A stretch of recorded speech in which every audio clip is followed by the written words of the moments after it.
श्रीमद्भगवद्गीता अध्याय 12 श्लोक नंबर 7।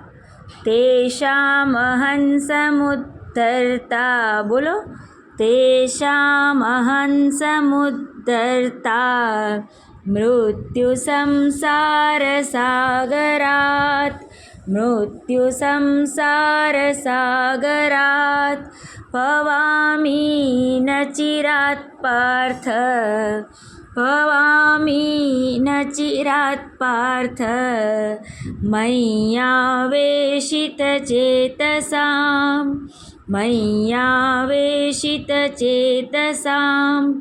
હવે આખો શ્લોક। તેષામહં સમુદ્ધર્તા મૃત્યુસંસારસાગરાत् ભવામિ ન ચિરાत् પાર્થ મય્યાવેશિતચેતસાં।